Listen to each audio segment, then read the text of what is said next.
Assalamualaikum warahmatullahi wabarakatuh. Baik, langsung saja saya akan menjelaskan tentang materi kelompok 7, yaitu penentuan nisbah dan profit margin dalam pembiayaan syariah.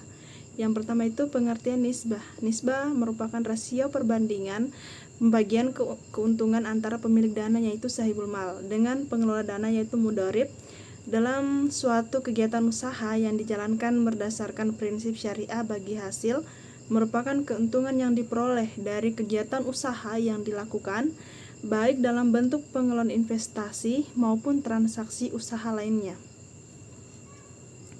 Selanjutnya, penentuan nisbah dan profit margin dalam pembiayaan syariah. Jenis-jenis hisbah.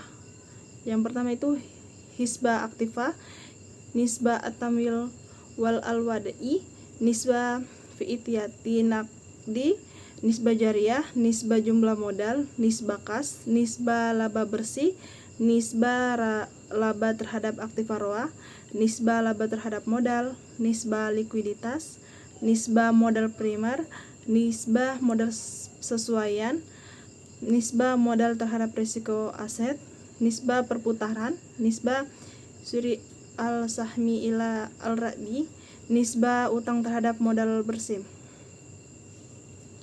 Selanjutnya penjelasan kelompok 8 yaitu manajemen proses, dokumentasi, dan pengawasan pembiayaan di bank syariah. Yang pertama itu manajemen proses penyaluran dana. Manajemen proses pembiayaan di bank syariah itu merupakan rangkaian kegiatan yang dilakukan secara sistematis mulai dari pengajuan permohonan pembiayaan, investigasi, analisis, pengambilan keputusan, dokumentasi, hingga pengawasan pembiayaan. Seluruh proses tersebut itu bertujuan untuk memastikan bahwa pembiayaan yang diberikan sesuai dengan prinsip syariah, aman, serta mampu memberikan manfaat bagi bank dan nasabah. Selanjutnya, penjelasan tentang proses pembiayaan bank syariah. Dalam proses pembiayaan, bank syariah menerapkan analisis yang menyeluruh terhadap calon nasabah melalui pendekatan 5C ditambah S, yaitu karakter, kapital, capacity, conditional, dan kolateral dan syariah. Selain itu, dokumentasi pembiayaan juga dilakukan secara teliti untuk menjamin kekuatan hukum akad dan keamanan administrasi bank. Pengawasan pembiayaan juga itu menjadi bagian penting dalam menjaga kualitas pembiayaan agar tetap lancar dan terhindar dari risiko pembiayaan bermasalah.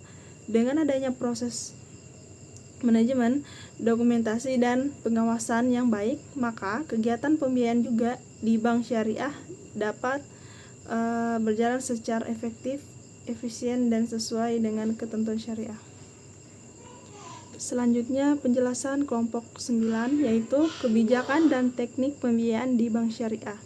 Yang pertama itu ketentuan kebijakan pembiayaan. Kebijakan pembiayaan merupakan seperangkat ketentuan, pedoman, dan prosedur yang digunakan oleh bank syariah dalam menyalurkan dana kepada nasabah. Kebijakan ini juga bertujuan untuk memastikan bahwa pembiayaan yang diberikan itu sesuai dengan prinsip syariah, prinsip kehati-hatian yaitu prudential banking, serta mampu memberikan keuntungan bagi bank dan nasabah. Selanjutnya itu pembahasan tentang penyusunan rencana pembiayaan dan kelayakan pemberian pembiayaan. Rencana pembiayaan adalah proses perencanaan yang dilakukan oleh bank sebelum memberikan pembiayaan kepada nasabah. Perencana ini juga bertujuan untuk memastikan bahwa pembiayaan yang diberikan sesuai dengan kebutuhan nasabah dan kemampuan bank. Kelayakan pembiayaan merupakan proses analisis yang dilakukan oleh bank untuk menilai apakah calon nasabah itu layak menerima pembiayaan atau tidak. Analisis ini juga bertujuan untuk mengurangi risiko pembiayaan yang bermasalah. Selanjutnya penjelasan kelompok 10 yaitu analisis kelayakan pembiayaan bank syariah. Yang pertama itu tujuan, prinsip, prosedur, dan aspek-aspek pembiayaan bank syariah. Yang kita bahas pertama itu pembiayaan bank syariah, yaitu untuk meningkatkan kesejahteraan masyarakat, untuk mendukung pertumbuhan dan pembangunan ekonomi, untuk memperoleh keuntungan yang halal, dan untuk mengoptimalkan pemanfaatan dana masyarakat, dan untuk mendorong pengembangan usaha mikro, kecil, dan menengah yaitu UMKM, untuk menciptakan keadilan dalam sistem keuangan. Selanjutnya untuk mendukung tujuan sosial Islami yaitu maqasid syariah. Selanjutnya pembahasan tentang prinsip yaitu larangan dalam pembiayaan bank syariah. Prinsip-prinsip pembiayaan syariah itu ada prinsip bagi hasil, yaitu kedua prinsip jual beli yaitu bai. Selanjutnya prinsip sewa yaitu ijarah. Prinsip pelengkap yaitu akad pendukung. Selanjutnya pembahasan tentang prosedur pembiayaan bank syariah. Yang pertama itu pengajuan permohonan pembiayaan, analisis pembiayaan, survei lapangan, keputusan pembiayaan, akad pembiayaan, pencairan dana, dan monitoring dan evaluasi. Selanjutnya pembahasan tentang aspek-aspek analisis pembiayaan. Yang pertama itu karakter, kapital, kolateral, dan condition of economy. Selanjutnya pembahasan yang terakhir yaitu penjelasan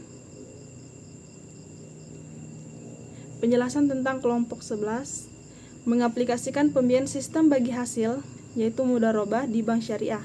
Yang pertama pengertian mudharabah dan praktiknya. Mudharabah adalah akad kerjasama usaha antara pemilik modal dan pengelola.